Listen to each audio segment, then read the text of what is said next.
Lalu yang membuat struktur Bismillah itu, struktur Bismil itu sebenarnya Nabi Muhammad atau kehendaknya Allah seperti itu?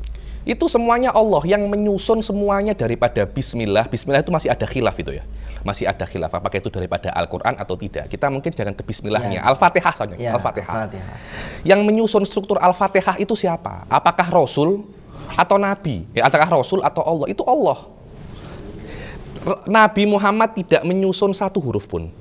Karena murni Al-Quran dari awal sampai akhir itu adalah kalamullah al-munzal. Nabi hanya menyampaikan saja. Bahkan kalau panjenengan tahu, letak ayatnya. Letak ayatnya itu bukan Nabi loh. Letak ayatnya itu Allah. Yang katanya tauqifi itu? Apa? Letak ayatnya dan lafadznya semua tauqifi itu. Alal mu'tamad semacam itu. Letak ayatnya alal mu'tamad dua tauqifi. Bukan intervensi Nabi itu. Tauqifi bukan tauqifi itu dari Nabi, tapi dari Allah. Daripada Allah. Khusus Al-Quran semuanya daripada Allah itu. Lalu kenapa ada sebagian surat yang sistem penamaannya ada perbedaan pendapat? Gitu misalnya. Tidak ada masalah karena penamaan surat mungkin bisa diambil daripada banyak perkara. Penamaan surat beda. Penamaan surat kadangkala diambil daripada awal ayat seperti Yasin. Kadangkala Toha, kadangkala diambil daripada beberapa lafadz yang unik di dalam Al-Quran. Tidak ada masalah karena nama itu bukan sebuah perkara yang tauqifi di dalam Al-Quran. Karena itu bukan masuk daripada Al-Quran itu sendiri. Kalau Anda melihat dalam tafsir-tafsir itu, surat Tabbat Yada Abi Lahabi wa Tab, ada yang namanya surat Tabbat, surat Abi Lahab, ada lagi surat Al-Masad. Kenapa? Yaitu untuk memudahkan orang-orang saja, untuk mengingat ini loh surat yang diinginkan oleh Allah. Jadi nama itu terpulang kepada mungkin orang ingin mengingat surat ini dengan nama yang mudah dia ingat. Tapi suratnya, letak ayatnya bukan daripada orang sama sekali itu. Terus begini, kalau itu memang susunannya dari Allah, berarti kan lagi-lagi Allah memulai dari satu tempat, selesai di satu tempat. Oke. Berarti kan kalau itu bukan dari Nabi Muhammad, dari Allah, berarti kan Allah memulai dari Fatihah, mengakhiri Al-Quran dengan An-Nas, betul. Masalahnya kan ada awal, ada akhir. Betul, karena itu saya cakap Al-Quran itu hadis. Al-Quran dengan makna dia itu mushaf yang dibaca sehari-hari, perkara yang hadis. Yang qadim adalah sifatun qaimatun bidzatillah. Cuma di depan orang awam itu kita tidak bisa untuk mengatakan Al-Quran hadis. Tidak bisa. Kenapa? Karena Al-Quran itu maknanya dua. Nanti orang awam salah paham bahwasanya yang dikatakan hadis adalah sifatul qadimah. Karena Al-Quran mempunyai dua makna. Sebab itulah di dalam kitab Syarhun Nasafiyah karangan Sa'duddin Tiftazani, kalau Anda mengatakan Al-Quran dan ingin mengatakan hadis, tambahilah dengan perkara-perkara yang menunjukkan makna al-hudus. Contohnya Al-Quranul makru hadithun. Kata-kata makru untuk takyinul makna, karena perkara yang mustarok di dalam bahasa. Al-mustarok yahtaju ilal qarinah al-muayyinah. Kalau majas kan yahtaju ilal qarinah as-sorifah kan. Mustarok ilal qarinah muayyinah. Tanpa adanya qarinah muayyinah li ahadil maknayen, tetap ini ambigu. Apakah makna hadis atau makna qadim? Akhirnya kalau saya mengatakan Al-Quran makhluk saja semacam itu, nanti orang-orang bisa menuduh saya ini Mu'tazilah. Karena makna ini juga bisa mengisyaratkan sifatul kalam itu qadimah. Karena itu kalau saya ingin mengatakan Al-Quran dengan makna al-mushaf itu hadis, saya akan menambahi Al-Quran al-muta'abbad bitilawatihi hadithun. Baru kata-kata itu benar dan tidak yuhim. Apa yuhim itu ya? Tidak persepsi yang macam-macam. Karena di dalam akidah itu ya, ini penting sekali, di dalam akidah itu kita harus jelas. Tidak boleh akidah itu dibiarkan hulama itu tidak jelas maknanya. Karena ketidakjelasan menyebabkan perpecahan. Lalu kalau begitu, Quran itu yang diturunkan sing daf'atan wahidah, yang ila samai dunya, itu kan daf'atan wahidah. Okay. Kalau yang ilan Nabi itu kan ala hasabil hawadits. Ya, ala hasabil hawadits. Nah, itu sebenarnya Quran yang mana? Yang qadim apa yang? Ya enggak ada. Yang qadim tidak bisa diturunkan, Ustaz. min lawazimil kidam itu tidak bisa diturunkan. Karena diturunkan ada awalnya. Dulu tidak diturunkan, kemudian diturunkan. Ketika dia itu kidam, kodim, tidak ada awal, dia tidak bisa berubah, dia tidak bisa diturunkan, dia tidak bisa punya awal, dia tidak bisa punya akhir. Kalau sedemikian ya fleksibel ya, maksudnya fleksibel artinya kalau dilihat dari dua sisi. Kenapa pertentangan antara Quran persepsi hadis dengan persepsi yang qadim itu sedemikian kuat? Tinggal saja dikasih tengah-tengah seperti ini kan sebenarnya beres. Iya, sebenarnya beres, akan tetapi kan banyak orang tidak mau menerima karena masalah ini, Ustaz. Masalah ini mungkin saya menjelaskannya terlampau simpel. Tapi karena ini masalah akidah, dohirnya simpel, akan tetapi lawazimnya, maksudnya efek kesan daripada masalah ini sangat besar. Sangat besar sekali. Jadi apa yang saya jelaskan ini di dalam sebuah masalah seperti masalah usuluddin. Panjenengan ngertos napa mboten, tahu apa tidak? Masalah ini, sebab masalah kalamullah itu dinamakan ilmu kalam. Karena masalah ini paling viral pada zamannya dan paling heboh pada zamannya dan memakan banyak nyawa. Karena masalah ini, walaupun dia masalah simpel, dia puncak gunung es. Ketika Anda berbeda di sini, habis itu akan ada perbedaan jalan dengan makna bagaimana Anda memahami Tuhan. Nanti, Allah tidak mempunyai sifatul kalam, ya, maknanya Allah bisu dong. Dan nanti itu akan berpengaruh terhadap akhlak kita, terhadap bagaimana cara kita untuk memahami Al-Quran. Ya inilah yang namanya masalah itu usuluddin. Walaupun masalah simpel, ada jalan tengah bagi yang ingin mengambil jalan tengah, yang tidak ingin. Apakah dia mesti mengambil jalan tengah? Dia memang tidak ingin mengambil jalan tengah. Dan ketika dia tidak ingin mengambil jalan tengah, kesan terhadap apa yang dia ambil mempunyai kesan yang sangat berat di dalam kehidupan dia, sosial, agama, keluarga. Berarti kalau di dalam definisi Al-Quran itu kan kalamullah al-munazzal ala Nabi Muhammad SAW al-muta'abbad bitilawati. Betul. Dengan definisi ini berarti mendefinisikan Quran yang hadis. Yang hadis, yang mushaf itu. Yang mushaf yang kita baca sehari-hari itu. Itu definisi untuk itu. Bukan kita membaca sifatul qadimah. Sifatul qadimah tidak bisa Anda baca. Bahkan Imam Fakhruddin Ar-Razi di hari kiamat pun Anda tidak akan bisa mengetahui hakikat daripada zat Allah Subhanahu wa taala karena level yang berbeza. Kalau begitu seberapa kuat kalau ini soal perkara yang hadis. Penghormatan Al-Qur'an sampai la yamassuhu illal mutahharun. Nggak boleh bawa masuk kamar mandi. Ya ini kan sebenarnya perkara yang hadis. Betul, perkara yang hadis. Anda mesti paham ya, kata-kata tidak boleh disentuh tanpa wudhu, itu adalah perintah Allah.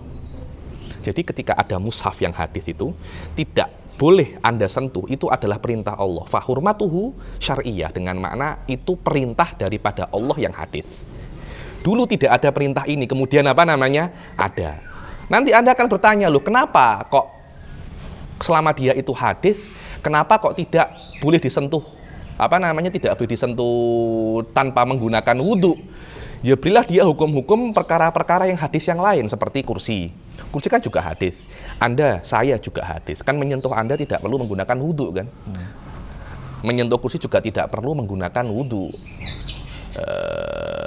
Selama sama-sama hadisnya, kenapa kok Al-Quran perlu wudhu, menyentuh kursi tidak perlu wudhu. Seharusnya kalau sama-sama hadisnya ya ima dua-duanya perlu wudhu atau tidak perlu wudhu. Ini logika yang salah. Kalau Anda memahami DNA asli daripada hukum syariat, bahwasanya setiap hukum syariat terpulang kepada terpulang kepada Allah Subhanahu wa taala. Allah menginginkan Al-Qur'an Anda hormati dengan cara menyentuh dengan menyentuh mesti menggunakan wudhu. Kursi tidak. Sama seperti sholat, kenapa mesti menggunakan wudhu? Kenapa? Loh, sholat perkara yang hadis kan? Kenapa kok Anda sholat mesti menggunakan wudhu? Ya, saya tidak tahu ya. Ini memang sudah perintah Allah semacam itu. Itu yang pertama. Yang kedua, ya jangan disamakan. Karena ini kalamullah, langsung yang menyusun Allah. Jadi memang ada semacam hurmah, ada semacam kehormatan di dalam Al-Quran, berbeda dengan kursi yang menyusun bukan Allah, manusia yang menyusunnya. Jadi kehormatannya Al-Quran berbeda dengan kehormatannya kursi. Jadi menurut saya daripada aspek kemuliaan ya jauh. Kemuliaan pohon tidak sama seperti kemuliaan Al-Quran. Jadi normal-normal saja. Kalau untuk menghormati Al-Quran yang langsung Allah handle sendiri pembuatannya, Anda menyentuhnya dengan wudhu, yang lainnya tidak dengan wudhu. Saya kira normal-normal saja semacam itu. Terakhir, sebagai cara untuk memberikan pemahaman yang sangat gampang gitu. Definisi Al-Quran, Al-Quran kalamullah. Padahal kalamun qadimun, kan gitu. Kalamullah kan qadim ya. Di dalam satu yang biasa dibaca itu kalam qadimul la yumalu sama'uhu, gitu kan. Yang paling tepat sebenarnya untuk mengilustrasikan ini bahwa Al-Quran kalamullah tapi kalamnya nggak qadim, itu gimana cara memberikan pemahaman yang tepat? Yaitu saya bilang kalau Anda mengatakan kalamullah dengan makna, kan mempunyai dua makna ya. Makna yang sifatul kalam dan makna dia itu mushaf. Kalau Anda menginginkan ketika mengatakan kalamullah itu adalah mushaf, Anda tambahi lafat-lafat yang menunjukkan dia itu hadis. Contohnya kalamullah al-makru al-mangkul ilaina bitawatur. Loh, apakah sifatul kalam mangkul ilaina bitawatur? Kan tidak kan. Al-muta'abbad bitilawatihi. Itu semuanya adalah lawazim-lawazim untuk hudus. Ketika ada Al-Quran plus ditambahi lafat-lafat yang menunjukkan kesan-kesan hudus, maka itu maknanya adalah mushaf. Tapi Al-Quran dengan makna tidak ada Al-Quran yang ditambahi lafat-lafat yang menunjukkan dia itu qadim. Contohnya ya, Al-Quran qaimun bidzatillah, yang ada pada zat Allah. Loh, ini kan jelas ini bukan perkara yang hudus, karena perkara-perkara yang hadis tidak bisa untuk ada pada zat Allah. Pada saat itu Al-Quran maknanya adalah sifatul kalam. Lah terus nanti ada qasidah yang kalamun qadimun la yumallu sama'uhu. Itu ada takwilnya. Kalamun dalun ala sifatil qadimah, semacam itu. Karena Al-Quran yang ada sekarang menunjukkan Allah mempunyai sifatul kalam. Tanpa Allah mempunyai sifatul kalam, Allah tidak akan bisa menurunkan Al-Quran. Karena makna daripada sifatul kalam adalah menunjukkan. Dan Al-Quran menunjukkan kepada Anda beberapa perkara. Berarti semacam Al-Quran itu cerminan gitu, bukan? Cerminan yakni dibilang dal itu menunjuk, dia guide, menunjukkan. Dengan Allah menurunkan Al-Quran, menunjukkan bahwasanya Allah mempunyai sifatul kalam. Jadi setiap perkara yang menunjukkan kepada sesuatu dibilang itu adalah kalam.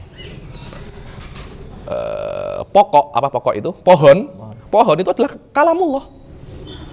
Karena menunjukkan kepada Allah. Dan menurut kita mutakalimun, orang bisu mutakalim. Orang bisu tidak bisa berbicara. Itu dikatakan dia itu mempunyai sifatul kalam. Karena dia bisa menunjukkan. Karena menunjukkan apa yang dia mau, tidak mesti dengan lafadz kan, bisa dengan bahasa isyarat. Yakni, saya mau makan. Anda bisa tahu kan, maknanya saya mau makan ditunjukkan dengan hal semacam ini. Itu dikatakan huwa mutakalimun. Tapi dengan cara yang berbeda dengan orang yang normal. Ini caranya. Waktu Nabi Muhammad Mi'raj yang ketemu Allah itu Nabi Muhammad kan berbincang kepada Allah. Proses mukalamah dengan Allah itu wallahu a'lam, itu saya rasa itu sudah tidak masuk di dalam ranah manusiawi itu. Yakni kita mengetahui ada semacam conversation antara Allah dan Nabi Muhammad, tapi conversation ini tidak menunjukkan ada semacam hudus bagi Allah. Dan tanpa itu Nabi Muhammad juga bisa untuk memahami apa yang Allah inginkan. Bagaimana itu? Caranya banyak. Mungkin Allah langsung mengupload kepada Nabi Muhammad apa yang dikehendaki tanpa adanya suara dan tanpa ada suara dan huruf. Atau mungkin Allah menciptakan suara dan huruf di beberapa benda yang ada di Suratul Muntaha. Dari situ Rasulullah SAW jadi tahu. Hal itu tidak ada masalah. Yang penting Rasulullah ada conversation dengan Allah, tapi tanpa menjadikan Allah itu mempunyai perkara-perkara yang khusus. Dan itu dengan cara ini Anda pun bisa untuk memahami bagaimana Nabi Musa alaihissalam bercengkrama, berbicara, ada interaksi, ada audiensi dengan Allah Subhanahu wa taala di Gunung Tursina pada saat itu. Berarti fungsi malaikat Jibril dalam menyampaikan wahyu seperti itu kira-kira. Hanya menyampaikan saja. Ya. So ini sudah ada ayat. Jadi sudah turun di di Lauhil Mahfud. Ayat-ayat ini dirakit oleh Allah langsung dan oleh Allah sudah diletakkan tanggal-tanggalnya. Malaikat Jibril hanya mengambil ketika tanggalnya ini turun, ini turun, ini turun. Bas, tidak kurang, tidak lebih daripada itu. Maka Al-Qur'an bukan karangan malaikat Jibril dan bukan karangan Rasul. Murni Allah Subhanahu wa taala yang membuatnya, yang merakitnya, yang menyusunnya. Oke. Terima kasih Habib. Yeah. Cukup